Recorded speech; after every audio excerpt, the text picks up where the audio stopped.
بہنوں کو حق ادا کرنا ہے ماں باپ کی وراثت کا، بیٹیوں کو حق دینا ہے اپنی وراثت کا۔ بچے بیٹے لے جائیں، کیوں کسی اور مٹی سے بنے، کسی اور جس پانی سے بیٹا بنا اسی سے بیٹی بنی، کیوں ظلم کرتے ہو؟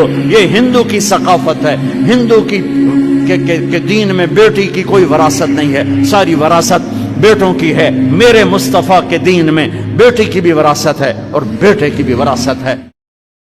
ماں پھر ماں ہی ہوتی ہے، ماں کی پھر ممتا ہی عجیب کائنات ہے، اور وہ بیٹے کے لیے دکھ جھیل لیتی ہے، اولاد کی تربیت کے لیے، تعلیم کے لیے، پیٹ پالنے کے لیے اپنا پیٹ کاٹ لیتی ہے۔ کسی کے گھر کے برتن مانجنے پڑے تو ماں اس سے بھی گریز نہیں کرتی، کسی کے گھر کے گندے کپڑے دھونے پڑے تو اولاد کے لیے ماں یہ بھی گوارا کر لیتی ہے، لوگوں کے گھروں کی غلامیاں قبول کر لیتی ہے۔ شہر میں آ کر پڑھنے والوں بھول گئے ہو کس کی ماں نے کتنا زیور بیچا ہے، مائیں اولادوں کے لیے کن کن مراحل سے گزرتی، ماں کو اپنی اولاد سے اتنی محبت کیوں ہے؟ تو آپ سب کا ایک جواب ہوگا، اور وہ یہ کہ ماں نے اولاد کو جنم دیا۔ اللہ کہہ رہا ہے اچھا دوبارہ غلطی ہو جائے ڈرنا نہیں، پھر آ جانا، میں پھر معاف کر دوں۔ پھر غلطی ہو جائے پھر توبہ کرنا، پھر آ جانا، میں پھر معاف کر دوں گا۔ میرے رب کی قسم جو سن رہا ہے، پہلی توبہ جس خوشی سے قبول کرتا ہے نا، اسی خوشی سے ہزارویں توبہ بھی قبول۔ فرمایا حضور نے کہ اللہ بھلا کرے سیدہ ہاجرہ کا، اگر وہ زم زم کہہ کے پانی کو روکتی نا تو یہ پوری روئے زمین پہ پھیل جاتا۔ یہ چشمہ جو حضرت اسماعیل کے قدموں کا فیضان ہے، قیامت تک کے لیے فیض بانٹ رہا ہے۔ ہزاروں سال ہو گئے، لوگ وہاں بھی پیتے ہیں اور اپنے اپنے ممالک کے اندر بھی یہاں سے بھر کے لے جاتے ہیں، لیکن یہ چشمہ کبھی بھی خشک نہیں ہوا، اور اس کا پانی لوگوں کو آج بھی فیض دے رہا ہے، اور یہ دوا بھی ہے، شفا بھی ہے، غذا بھی ہے۔ یہ پانی جو ہے وہ نور و نکھت سے مالا مال ہے، اور یہ حضرت سیدنا اسماعیل کے قدموں کی سوغات ہے۔ کائنات کا کوئی مشروب اس پانی کی عظمتوں کو چھو بھی نہیں سکتا، اس لیے کہ اس نے ایک پیغمبر کے بوسے لیے، ایک پیغمبر کے قدم چومے۔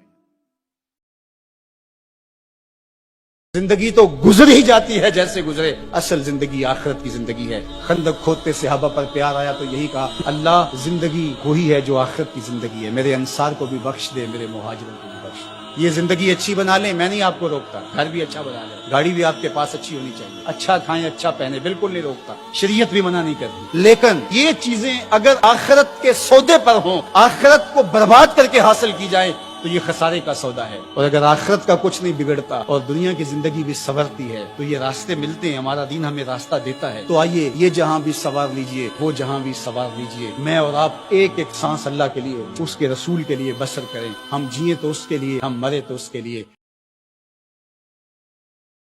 ایک دیہاتی آیا، اس نے کہا حضور میں آپ کو اللہ کا رسول تب مانوں گا کہ یہ سامنے کھجوروں کا پکا ہوا خوشہ آپ کی گواہی دے۔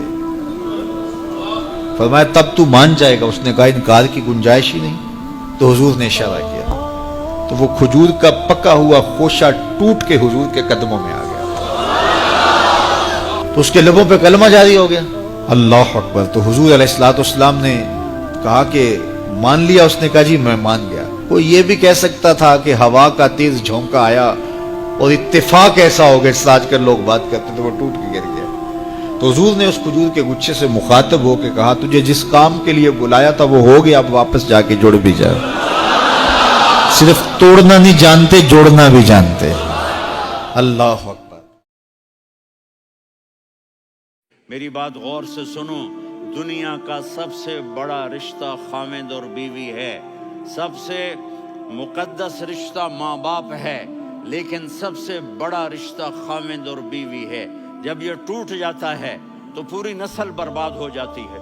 اس لیے آپ نے زندگی گزار کے دکھائی، آپ گھر میں جھاڑو دے رہے ہیں، آپ آٹا گوندھ رہے ہیں، آپ حضرت عائشہ کو لقمے بنا کے کھلا رہے ہیں، اور حضرت عائشہ کی دلداری کے لیے فرما رہے ہیں عائشہ سننا حدیث طبرانی کی، عائشہ انہو لیہون علی الموت ان اریتکی زوجتی فی الجنہ۔ عائشہ مجھے جب سے پتا چلا ہے نا کہ تو جنت میں میری بیوی ہے تو مجھے تو مرنے کا شوق لگ گیا ہے۔ اللہ کی قسم ہمیں سکھانے کے لیے تھا۔ لبيك اللهم لبيك لبيك لا شريك لك لبيك إن الحمد والنعمة لك. جب کسی سے پیار پیدا ہوتا ہے تو پھر یہ آرزو مچلتی ہے کہ میں اس کے ہونٹوں سے سنوں کہ میں تم سے پیار کرتا ہوں. تو بندہ ہو کے پیار رب سے کرتا ہے تو پھر دل میں آرزو تو مچلتی ہے کہ کانوں میں کوئی نغمے رس گولیں اور کوئی مجھے کہے کہ تم پیار کرتے ہو تو وہ بھی تم سے پیار کرتا ہے, تو زندگی کی ساری تھکن اتر جائے. تو کہا کہ یہ سننا چاہتے ہو نا, یہ آرزو ہے نا تمہاری, تمہارے رت جگے, تمہاری راتوں کی تنہائیوں میں سجدے, تمہارا دن رات رکوع قیام, اور تمہارا اس کے حضور پیچ و تاب اور اضطراب, اور زندگی کا یہ سارا تمہارا لف و نشر اس کی ذات کی رضا کے لیے ہے نا. تم چاہتے ہو کہ ہمارا رب ہم سے راضی ہو جائے, کبھی کعبے کے چکر کاٹ رہے ہو. اللہ اکبر. آئیے ایک فرمان اور سنیے.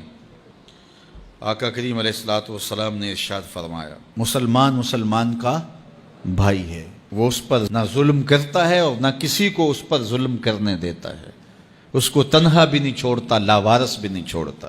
جو شخص اپنے بھائی کی ضرورت پورا کرنے میں لگ جاتا ہے, رب ہو کے اس کی ضرورتیں پوری کرتا ہے, اور جو مسلمان کی کسی مشکل کو, کسی مصیبت کو دور کرتا ہے, اس پر آنے والی کسی مصیبت کو ہٹاتا ہے, قیامت کے دن اللہ تعالیٰ اس کی مشکلوں کو دور فرمائے گا.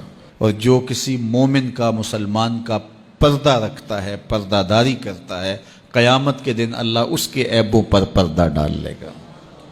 تو کسی کا عیب دیکھو تو اس پر پردہ داری کرو, اس کو افشا کرنے کی کوشش کر کے اپنے لوگوں سے داد. وَكَذَلِكَ جَعَلْنَاكُمْ أُمَّةً, ہم نے تو امت بنایا تھا, تم نے اپنے آپ کو بانٹ لیا, تم ایک دوسرے کا گریبان نوچنے لگے, تم ایک دوسرے کے جبے پھاڑنے لگے, تم ایک دوسرے کے لیے نفرتوں کے بیج بونے لگے, تمہاری زبانیں انگارے اگلنے لگی, تم منبر و محراب کے تقدس کو پامال کرنے لگے, تم خواہشات کے غلام بن گئے, تم آرزوؤں کے نوکر بن گئے, تم اپنے نفس کی غلامی میں آ گئے. تم تو غلام تھے آمنہ کے لال کے, تم نے کب سے نفس کی غلامی اختیار کر لی, تم کب سے خواہش کے نوکر بن گئے, تم کب سے نفس کے بندے بن گئے. تم نے امت بننا ہے, تم نے رسول اللہ کا غلام بننا ہے. یہ امتحان کا جہان ہے, یہ امتحان کا جہان ہے. ظالم دندناتے ہیں, مظلوم پستے ہیں. آج آ گیا, آج میرا اللہ آ گیا. جسے آخرت کا یقین ہو اور جو اللہ پر ایمان رکھتا ہو, شراب زنا سے بچتا ہو, اللہ کا فرما بردار ہو, وہ کانوں میں انگلیاں دے لو, آنکھوں پہ پٹی باندھو, تمہارا اللہ تمہارے ساتھ ہے. دنیا میں کمی آئے گی تو آخرت میں پوری کر کے دکھائے گا. زیادتی کرنے والوں کو گرفت میں لا کر دکھائے گا. ان بطش ربک لشدید, ان بطش ربک لشدید, انہ هو یبدئ و یعید. آج اپنے رب کی پکڑ دیکھ.